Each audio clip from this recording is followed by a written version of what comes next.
What's up? It is your guy, Mark my words, bro. Coming at you today. We're going to talk about a little bit of alcohol use, right?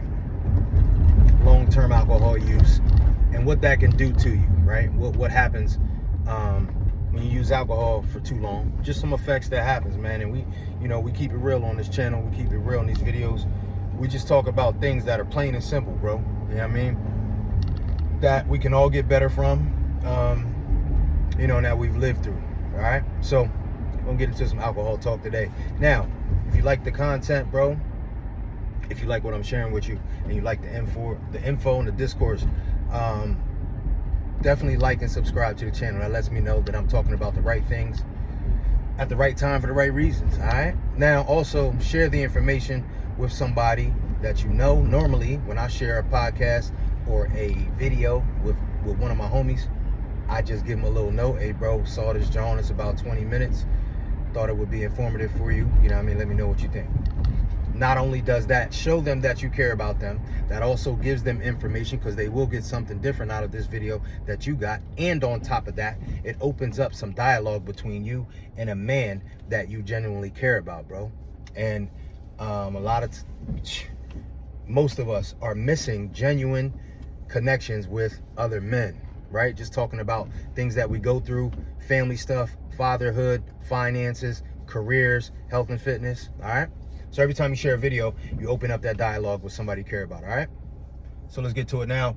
Alcohol use. Now let me be clear about something, bro. I drank for 30 years. 30. Right? So, and when I say drank for 30 years, I mean I probably didn't go a 30-day period without having some type of alcohol at some point, because back in the 90s, you didn't have social media. There were no other ways to get in touch with women, so we went to clubs and lounges and bars a lot back then. All right. And so you just get used to having drinks, right, when you go out, right? So even when you're not partying, every time you watch a game, then it starts to be that. You go to sports bars, you have a couple beers, you have wings, whatever.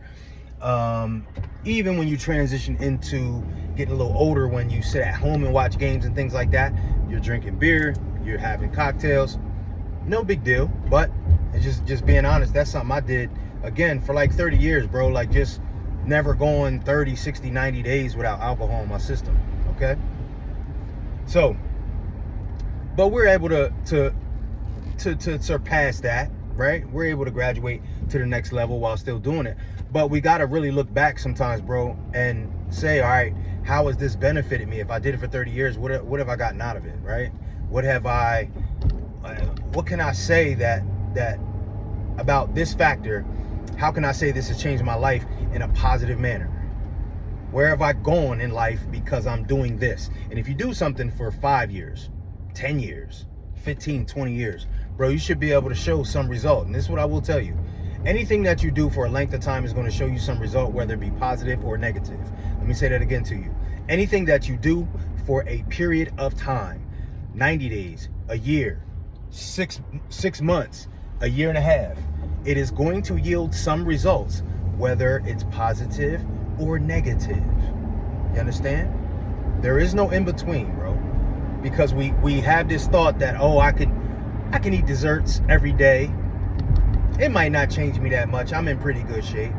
It's going to change you, and it might change you internally. You understand? Just the sugar content, right? The excess of carbs. It's going to change you internally. It might just change your digestive system, and it make it harder for you to digest food and or pass waste. You understand? All right. So we're talking about alcohol today, and so I just want to talk about a couple things that happen over time, bro, that you probably don't notice, but it takes effect on you. So alcohol is a toxin, right? So obviously there's other things that aren't so toxic involved with alcohol, right? So we're not going to paint it like you're drinking antifreeze, bro. It's not that. But at the same time, your body was not designed to ingest toxins. Now, we built up immunity over time, and our body can deal with toxins. And obviously, there's certain systems in your body that are created to filter toxins out of your body and waste, okay? But as humans, we push the limit, right? We push the limit. So one thing that happened to me that I started seeing in later years were like I could feel my organs working overtime as I'm drinking. Now this is when I'm getting older and I'm not very active at the time. Okay, so my organs weren't in the best shape anyway because I'm not paying attention to my health and fitness like that. So when I'm drinking, my organs are working overtime because your organs are not used to that substance, or even if they get used to it, they know that your body should not have it, so they're trying to get rid of it, bro. So between your liver, pancreas, bro, even my heart rate would speed up when I was drinking, and I would feel my heart beating faster. And you know, we just do stuff. Oh, that's just part of it, bro. That's the Henny. You know what I mean? Oh, that's the vodka talking. But really, you're not supposed to drink something, bro, that increases your heart rate. You're not supposed to drink something that makes your liver go into a fight or flight mode and feel like, oh, we got to get this out of him. We got to get this out of him, right? So I felt like my organs were working overtime. So over a length of time, bro, if your organs are having to work overtime, eventually they are going to fail. They are going to fail on you. And I don't know if you know anybody who's had organ failure of any kind. Small intestine, large intestine, pancreas, liver, heart, lungs. Bro, it is not pretty. It is not pretty. A lot of older folks that we see having organ failure, obviously, it's from what they did in these years. And so, although you feel like you're 28, you're 38, you're 42. Oh, nah, bro, I ain't going to drink forever. I'm going to just, you know, once I start feeling like my organs is having problems, I'm going to slow down. Well, bro, at that point, it's too late. At that point, it's too late. So, you really want to, the overconsumption of the alcohol really has your organs working overtime, bro. And it's just not, like, I don't know how to put this any different, man. It eventually it's going to wear itself on you, right? If your organs aren't working correctly, bro, other things start to shut down. And because obviously every part of your body, every organ in your body is an essential part to your body operating correctly every day. All right, so one part shuts down, the other organs have to work harder, and here we go with overexertion of perhaps your heart, and you know what I mean, it just puts stress on other parts. That's what I saw for myself, man. So when I started to dial back on the alcohol heavy, when I dialed back a lot, man, I saw a big difference in just how my organs were functioning and how I was feeling. All right. So, also, you don't realize, bro, when you're drinking, how much sleep you lose out on. And I've talked about this in other videos, but let's just say from a time aspect, right? Because I know for me, a lot of times when people would come to drink with me, bro, it would be later in the day, right? Be later in the evening, perhaps. And if you think about it, most of you drink at night. Most of you drink at night. So what you're going to do is you're going to start drinking at 7 or 8 o'clock. Now, like we talked about, your organs are already working overtime, bro. You're already breathing heavy, heart rates up. Now, you're staying up later. Just from the staying up later. Now, it does affect the quality of your sleep, right? It does affect the quality of your sleep. And a lot of you think it doesn't because you think that it... because you think that you sleep hard. Yo, I passed out last night. I was drunk, bro. Whoa, whoa. Yeah, but bro, you woke up and your body still wasn't restored. That's why you have a hangover. That's why you're tired. That's why you're groggy. It doesn't really, you don't get the deep type sleep and recovery that your body needs. So by you staying up later drinking, right, you're losing out on sleep. So think about this. The nights that you drink, you normally go to bed much later than the nights that you don't. So let's just say you drink twice a week and you stay up 3 hours later than what you normally would, bro. That's 6 hours. You're losing out on 6 hours of sleep. And even if you sleep a little later those next days, it's not the same quality of sleep, okay? So you filling up your gas tank, bro. If you fill it, you already know, if your car calls for the highest grade, you could fill it up with regular and it would run, but it's not going to run the same. It's not going to run the same. So you're losing out on valuable hours worth of sleep, bro. And that's very, very important. So you have to remember that as well. Now, that happened to me, and I saw that when I dialed back on the drinking, that my sleep quality got better. So now I have more energy when I wake up. Now I can hit the ground running instead of that first 3 hours not really being productive. So now I'm at the gym deadlifting 345 pounds by 6 a.m. when before it would have took me till 8, 9 to wake up, to really, really, really wake up. All right. Now, one more thing that I think it takes a toll on you is dehydration, right? What we normally think is, oh, I'm dehydrated, I'll drink a lot of water, I'll drink some Gatorade, I'm back hydrated, right? But every time your body goes into a dehydration space, it's taking a toll on your body, okay? So it's almost like your engine running out of oil, right? And if it goes really, really, really low on oil and you run it until you're almost out and then you fill it up again with oil, that means that whole time that it was low, bro, your engine was working harder.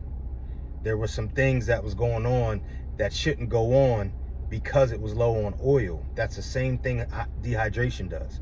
Because yes, you can rehydrate yourself, bro, but you're up. So let's just say you're dehydrated for 12 hours and you do that 3 times a week. Bro, it's 52 weeks in a year.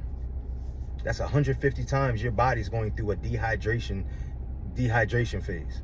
That's not good.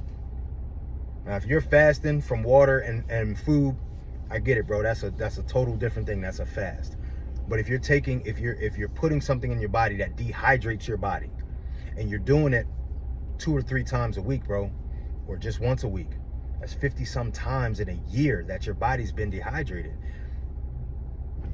Bro, over 5 years, that's 250 times that your body was in a dehydrated state. Your mouth is dry. You don't feel as energetic. You have a headache. Bro, how can that be good for your body? How can that be good for your body? We know that hydration is the key to one of the major keys to having a healthy body, healthy internal systems. So, bro, that's going the opposite way every time. And a lot of times if we're drinking before we go to sleep, the dehydration is going on while we're trying to recover. So that's why we wake up and we need a bunch of water, a bunch of Gatorade, we're hungover. Now, bro, these are just a couple of the things that happen over time with you drinking. You understand? The long-term effects are serious. And so we really have to put that into our minds, man. Are we going to live the next 50 years like this? Bro, some of y'all 40 years old and you drink every day, or you drink 4 times a week. Because even just reducing it by 50%, bro. Even just reducing it by 50%. If you drink a 6-pack, drink 3. If you usually drink 5 Henny and Cokes, drink 2, drink 3. Just dialing it back. And you'll start to see the results, bro. But you really got to think, what do you want to be at 60 years old? What do you want to be at 70, bro? You want to be vibrant, energetic? You want to be mobile at 70? Because there's some 70-year-olds, bro, that's living a vibrant life. And the ones that aren't, normally, bro, they could point back to a decade of time where they weren't taking care of themselves very well. That's normally how that go, man. So we just got to do better as men with that, all right? Now, you might be this guy that's dealing with this issue, that's dealing with a little alcohol issue, perhaps, right? And just can't really get it down. Or maybe you don't have an alcohol issue, but you can't all the way get rid of the vice, right? You don't know how to start dialing it back. And you aren't at a point where you need to have an inpatient stay anywhere, to rehab maybe. But you just need a plan to get a little bit more strict so you can just get rid of that vice, bro. If that is the case, you need some one-on-one attention. Go down in the description, book a call with me. We'll get on the line, try to figure it out. Now, we might be able to establish a relationship, but bro, it might not be a good fit. You might need an outpatient program at a facility. You might need to work with an alcohol counselor. If that is the case, I'll help you hook up with somebody in your area or online, bro. It's a lot of resources out there. So one of the things we have to do, so go down in the description, book a call if that is the case. One of the things we have to do as men, we have to be a resource for other men, bro. And we got to know that if we need help in areas, that means there's other men that need help. And the only way we do that is through communication, reaching out and giving information to each other and applying it. That's it. All right? That's it. So I always value you guys spending time with me, bro, because your time is valuable. You know what I mean? My time is valuable. So anytime that you spend 15, 20 minutes listening to me rant about stuff, that means that you're paying a little bit of homage to me. You know what I mean? So I want to bring you good information. So I appreciate you always tuning in with your guy, man. I'll be back at y'all with some more information, some more heat, and more ways to get better. You come on this channel, bro, I promise you click on any video of mine, you will get better. That's it and that's all right? This is your guy, mark my words.